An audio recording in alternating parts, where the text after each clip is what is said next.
Rain hammered Seattle's skyline, a relentless drumbeat against the glass walls of Carter Enterprises' downtown headquarters. I stood alone in my corner office, the city's lights blurring through the storm, my reflection a ghost in the window. 12 years.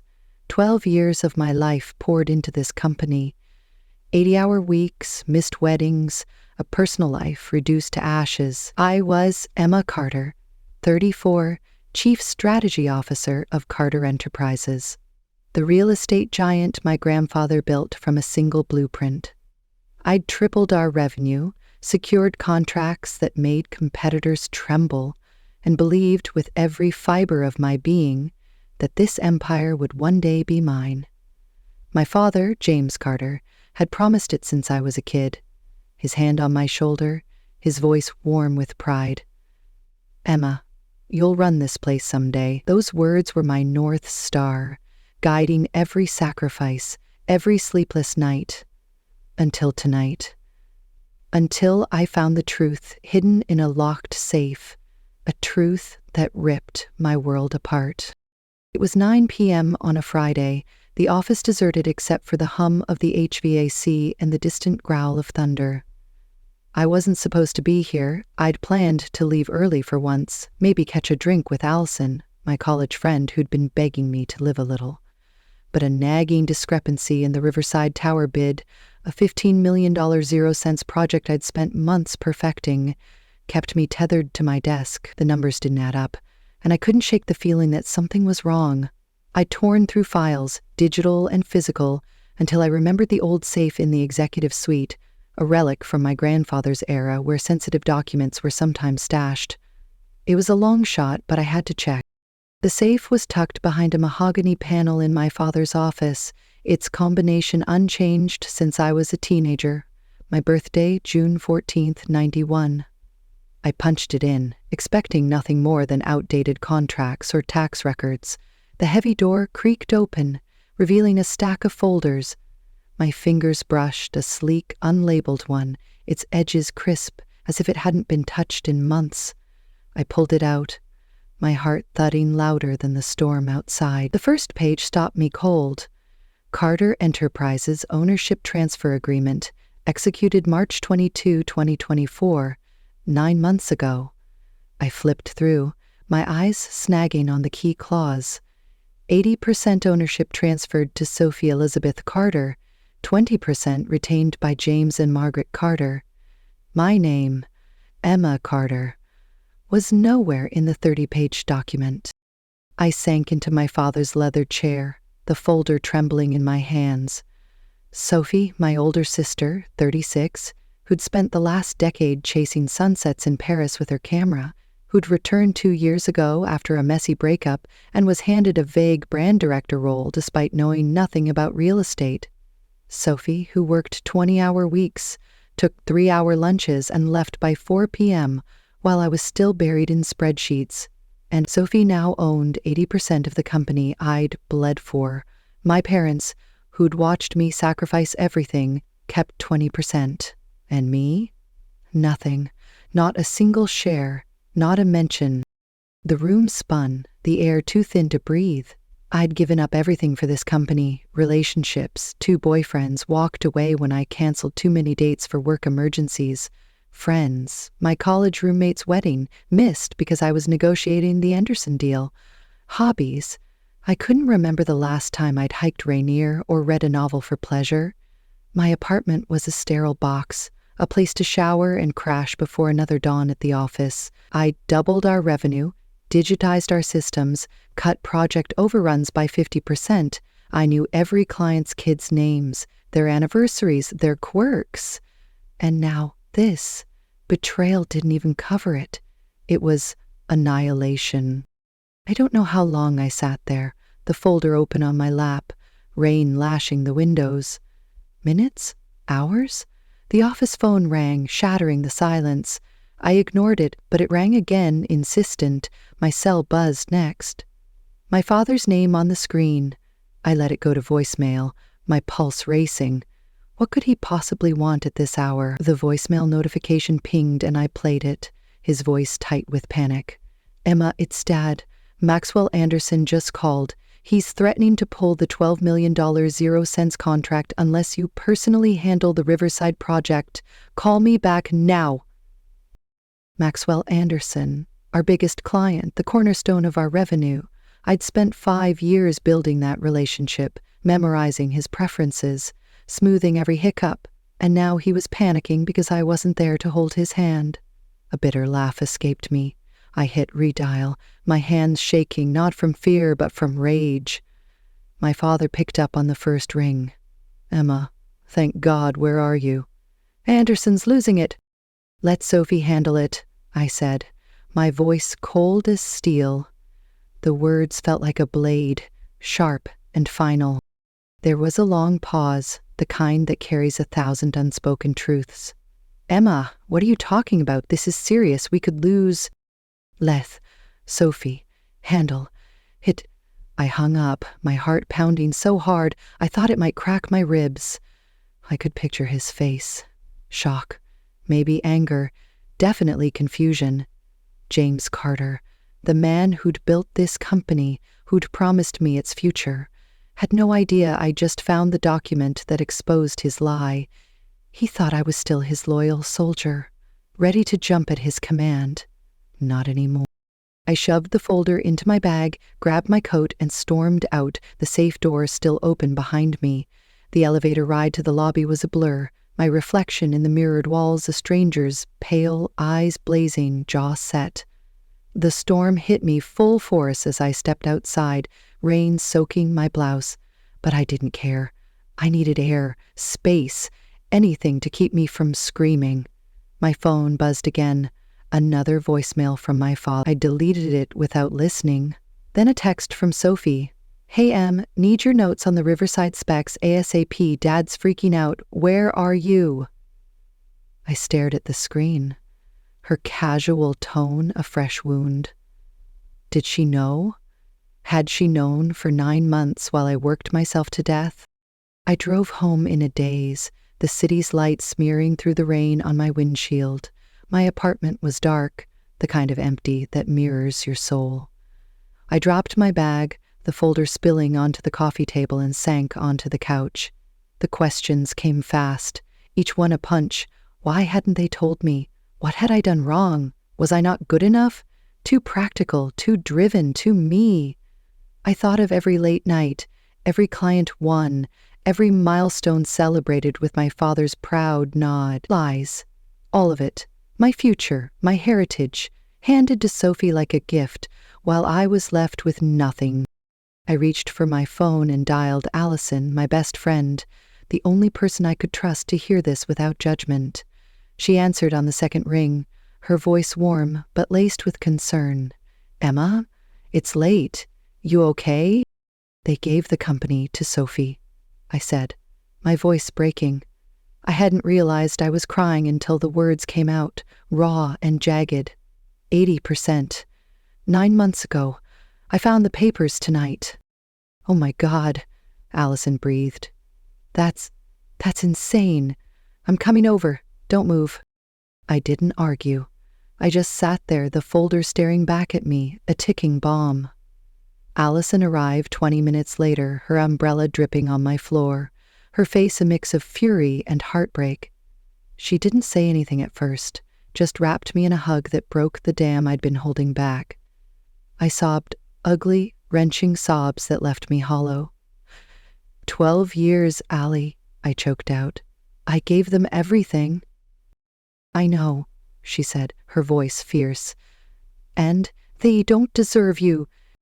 We stayed like that until the tears ran dry, the storm outside mirroring the one inside me. Allison poured us wine, though I barely tasted it, and we sat on the couch, the folder open between us. "What are you going to do?" she asked, her eyes searching mine. "I don't know," I admitted. "Quit, maybe. Let Sophie deal with the mess she's inherited. She can't run it. She doesn't even know the difference between a pro forma and a purchase agreement." Allison nodded, but her expression was cautious. "You could walk away. You're brilliant, Emma. Any firm would kill to have you. But this is your legacy." Are you really ready to let it go? Her words hit hard. Carter Enterprises wasn't just a job. It was my identity, my blood. I'd grown up on construction sites, doodling floor plans while my father negotiated deals. By 10, I could read a blueprint. By 16, I was running payroll during summer breaks. This company was as much mine as it was my father's, or so I'd thought. Could I really walk away? Or did I fight for what was rightfully mine, even if it meant tearing my family apart? The next morning, Saturday, I woke to a pounding headache and 15 missed calls. 10 from my father, 3 from Sophie, 2 from Clara, our office manager who'd been with the company since before I was born. Clara's voicemail was hesitant, guilty. Emma, I saw you leave last night. I know you found the papers. Please call me. I can explain. Explain what? That she'd known for 9 months and said nothing while I worked myself into the ground? I ignored the calls and texts, my anger a living thing now, coiled and ready to strike. Allison had stayed over, crashing on my couch, and over coffee, we plotted my next move. You need to confront them, she said, her voice firm. Not over the phone, in person. Make them face what they've done. She was right. I couldn't let this fester, but before I could plan the confrontation, my phone buzzed with an email from an unknown address, the subject line chilling, Carter Enterprises Secrets. I opened it, my stomach twisting. It was anonymous, a single line, meet me at Pike Place, 10 p.m. tonight. I know what your family's hiding. Attached was a grainy photo of a document, a bid for the Riverside Tower, stamped confidential, with handwritten notes in Sophie's loopy scrawl. I bid, my work. Somehow, it had leaked. Who the hell is this? Allison asked, leaning over my shoulder. I don't know, I said, my voice tight. But if our bids are leaking, we're screwed. That's millions in contracts. Are you going to meet them? I hesitated. It could be a trap, a competitor's ploy. Westfield Group, our biggest rival, had been sniffing around our projects for months. But if this was real, if someone had proof of a deeper betrayal, I needed to know. I have to, I said finally, but I'm not going alone. That night, under the flickering lights of Pike Place Market, the air thick with the smell of fish and salt, I met the whistleblower. Allison waited nearby, pretending to browse a stall, her phone ready to call 911. The man was nondescript, hoodie, baseball cap, eyes darting. You're Emma Carter, he said, voice low. I worked IT for your company.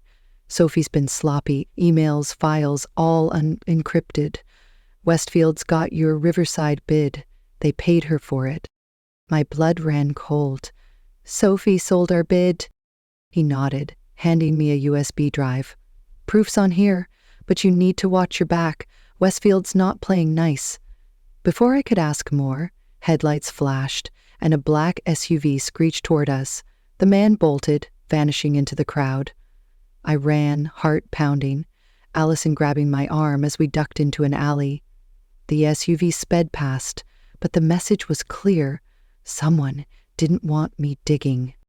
Back at my apartment, the USB drive revealed emails between Sophie and a Westfield exec, confirming she'd leaked the bid for a $50,000 0-cents payout.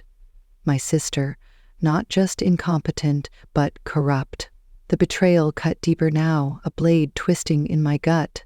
I wanted to scream, to drive to my parents' house and throw the evidence in their faces, but Allison stopped me. You need a plan, Emma. This is bigger than a family fight. If Westfield's involved, they're not stopping at one bid. She was right. Carter Enterprises was under attack, from within and without, and I was caught in the crossfire, my life's work crumbling, my family's lies exposed. But I wasn't done. Not yet. I'd built this company, and I'd be damned if I let Sophie or Westfield destroy it. The fight was just beginning, and I was ready to play dirty. The USB drive burned a hole in my pocket as I sat in my apartment, the Seattle skyline a jagged silhouette against the pre-dawn haze. Sleep hadn't come last night. Not after the Pike Place chase. Not after seeing Sophie's emails selling our Riverside bid to Westfield Group for pocket change, 50 grand. That's what my sister traded my life's work for. The betrayal wasn't just personal anymore. It was a ticking bomb threatening Carter Enterprises, the company I'd poured 12 years into as chief strategy officer. My phone buzzed relentlessly. Missed calls from my father, James, texts from Sophie pretending nothing was wrong, even a cryptic voicemail from Clara, our office manager, begging me to talk before it's too late. I ignored them all. My world was fracturing and I needed answers, not excuses. Allison had crashed on my couch again, her presence the only thing keeping me from spiraling. Over coffee, she studied the USB drive's contents on my laptop, her jaw tightening with every email. "This is bad, Emma," she said, her voice low.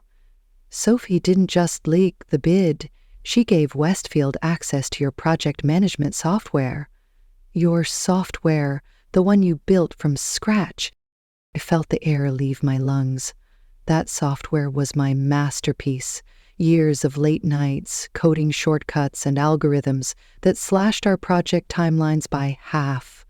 It was the backbone of our efficiency, the reason clients like Maxwell Anderson trusted us with multi-million-dollar deals. If Westfield had it, they could replicate our edge, poach our clients, and bankrupt us within months.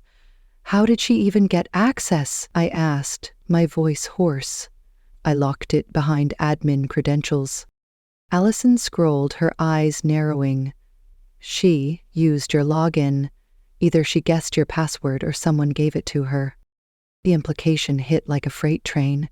Someone inside Carter Enterprises, maybe my father, maybe Clara, had enabled this. I stood, pacing my barren living room, the folder from the safe still splayed on the coffee table, its ownership transfer papers a mocking reminder of my erasure. 80% to Sophie, 20 to my parents, 0 to me. And now this. I'd been outmaneuvered in my own house, and the walls were closing in. "I'm going to the office," I said, grabbing my coat. "I need to lock down the servers before Westfield does more damage." Allison blocked the door, her expression fierce. "Emma, it's 5 a.m. You're walking into a war zone with no plan. What if Sophie's there? Or your dad? You need leverage first." She was right, but the thought of waiting, of doing nothing while my company bled out, made my skin crawl. Then what? Sit here and let Westfield gut us? Let Sophie play CEO while I'm sidelined? "Use the evidence," Allison said, pointing to the USB. "But not yet. You need to know how deep this goes, who else is involved, and you need to protect yourself. If Westfield's willing to send an SUV after you, they're not stopping at hacking." Her words chilled me. Last night's chase replayed in my mind. The SUV's headlights, the whistleblower's panicked sprint, my own heart pounding as I ducked into that alley. I wasn't just fighting my family. I was up against a rival with no rules. But Allison was right. I needed a strategy, not a suicide mission. "Fine," I said. "I'll start with Clara. She knows something." Her voicemail sounded scared. Clara had been with Carter Enterprises since my grandfather's days, a fixture in the office with her sensible cardigans and endless supply of peppermint candies. She'd watched me grow up, from a kid doodling blueprints to the CSO who tripled our revenue. If she knew about the ownership transfer and said nothing, her silence was a betrayal. But her voicemail hinted at guilt, maybe regret. She was my first thread to pull. I called her, expecting voicemail again, but she picked up on the second ring. "Emma," she whispered, her voice trembling. "Thank God, where are you?" "Home," I said, keeping my tone neutral. "What's going on, Clara? Why didn't you tell me about the transfer?" A long pause, then a shaky breath. "I wanted to. Your father, he made us sign NDAs, said it was for the company's future. I didn't know it would hurt you like this." "Who's us?" I pressed, my grip tightening on the phone. "Senior staff. Me, Harold. The finance team. Emma. It's worse than you think. Meet me at the Fremont Diner, 7 a.m. I'll tell you everything. But please, be careful. They're watching. The line went dead. I stared at the phone, my pulse racing. They're watching. Who? My family? Westfield? Both? Allison's eyes widened as I relayed the call. This is getting creepy, she said. You're not going alone. No arguments here, I replied, already pulling on my boots. The diner was a 20-minute drive, a greasy spoon where Clara and I had grabbed breakfast during crunch times. It felt safe, public, but after last night, nowhere felt safe anymore. The Fremont Diner was packed at 7 a.m., the air thick with bacon grease and coffee. Clara sat in a corner booth, her hands wrapped around a mug, her eyes darting to the door. She looked older than I remembered, her gray hair fraying, her usual calm replaced by jittery fear. I slid into the booth, Allison taking a table nearby, pretending to read a menu. Clara started, her voice barely above a whisper. I'm so sorry. I should have told you months ago. Start talking, I said, my tone sharper than intended. What's worse than my family giving Sophie the company? She glanced around, then leaned in. Your father's in debt. Big debt. He borrowed millions from a private lender to fund the Riverside project, but the terms were brutal. When he couldn't pay, they pressured him to sell Carter Enterprises. He refused, so they pushed for the ownership transfer to Sophie. Well, Sophie? I asked, my stomach churning. Because she was malleable. James thought he could control her, keep the company in the family while buying time. But Sophie's been meeting with Westfield's CEO, Garrett Westfield, behind his back. I overheard her on a call last week. She's not just leaking bids. She's negotiating to sell the whole company. I felt like I'd been punched. Selling Carter Enterprises? My grandfather's legacy, my life's work, gone to a rival who'd gut it for parts? And my parents knew? Clara shook her head. Your mother, Margaret, suspects something. She's been asking questions. But James, he's in denial. He thinks Sophie's just struggling as CEO. I leaned back, my mind racing. Sophie wasn't just incompetent, she was a traitor. And my father, the man who'd promised me the world, was a desperate fool drowning in debt. Clara slid a folded paper across the table. This is the lender's name and contact. I found it in James's files. Be careful, Emma. These people don't play nice. I pocketed the paper without looking at it, my hands trembling. Why are you telling me now? Because you're the only one who can save the company, she said, her eyes glistening. I've watched you build it, Emma. You're the heart of Carter Enterprises. If you don't fight, it's over. I wanted to believe her, but trust was a luxury I couldn't afford anymore. As I stood to leave, a man in a black jacket at the counter glanced my way, his stare lingering too long. Allison caught my eye, nodding subtly toward the exit. We left quickly, the weight of Clara's words and that stranger's gaze pressing on me. Back in my car, I unfolded the paper. A name, Victor Kane. No address, just a phone number and a scrawled note. Private lender, high risk. Tied to Westfield. My blood ran cold. If Westfield was bankrolling Kane, they were orchestrating this entire collapse, using Sophie as their pawn and my father's debt as leverage. I needed to confront my family, but first I had to secure the company's systems. If Westfield had my software, they could strike again. The Carter Enterprises office was a ghost town at 8 a.m., the storm's aftermath leaving puddles in the lobby. I bypassed the elevator, taking the stairs to the server room on the 10th floor, my keycard still active. The room was a maze of humming machines, the air frigid. I logged into the admin console, my fingers flying as I checked for breaches. There it was, a back door in the system, opened 3 months ago using my credentials. Sophie's doing, no doubt. I shut it down, changed every password, and encrypted the software's core files. But as I worked, a noise, a faint creak, came from the hallway. I froze, my heart in my throat. The server room was locked, but someone was out there. I grabbed a heavy flashlight from the toolkit, the only weapon within reach, and crept to the door. Through the glass panel, I saw a shadow move. Then a voice, low, male, unfamiliar. "She's here. Check the servers." Panic surged, but I forced it down. I slipped out the emergency exit, the stairwell's dim lights flickering. Footsteps echoed above me, heavy and fast. I ran, my boots pounding concrete, until I reached the parking garage. My car was 50 feet away when a figure stepped from the shadows, a man in a ski mask, holding a crowbar. "Give me the drive," he growled. I didn't think. I swung the flashlight, catching his arm. He cursed, stumbling, and I sprinted to my car, locking the doors as he lunged. My engine roared to life, tires screeching as I peeled out, his silhouette shrinking in the rear view. My hands shook on the wheel, adrenaline flooding my system.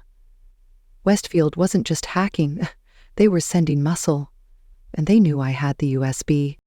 I drove to Allison's place, my mind a storm of fear and fury. She met me at the door, her eyes widening at my disheveled state. "What happened?" "They're after me," I gasped, collapsing onto her couch. "Westfield. They sent someone to the office. I barely got out."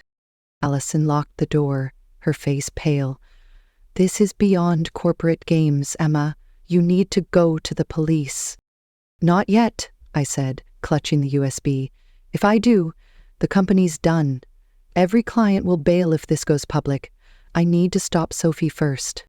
"How?" Allison asked, her voice sharp. "She's got 80% of the company. Your dad's in debt. Westfield's got you in their crosshairs.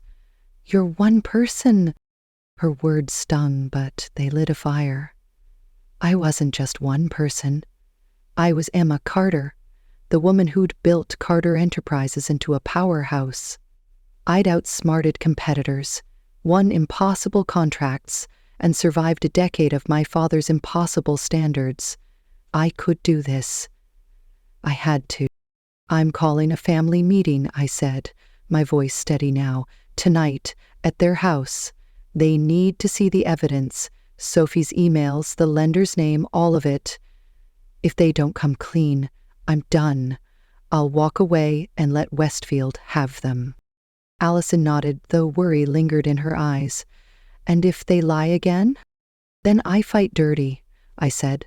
"I've got an offer from Westfield VP, equity stake. Maxwell Anderson said he'd follow me anywhere. I'll take half our clients and start over."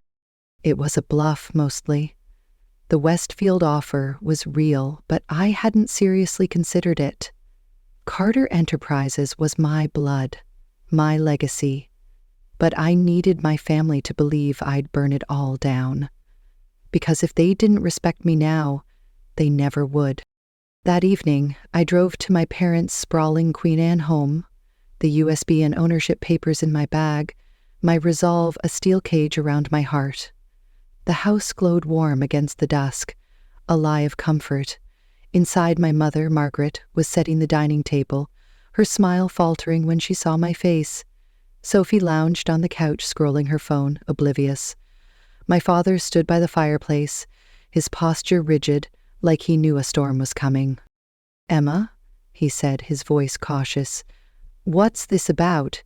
You've been dodging my calls." I didn't sit. I dropped the folder and USB on the table, the thud echoing in the quiet room. "We need to talk." No. Margaret's hands froze on a napkin. Sophie looked up, her brow furrowing. My father's eyes narrowed, but he nodded. "Fine, let's hear it." Ida took a breath, the weight of 12 years behind me, and began. "I found the ownership transfer. 80% to Sophie 9 months ago. You lied to me, Dad.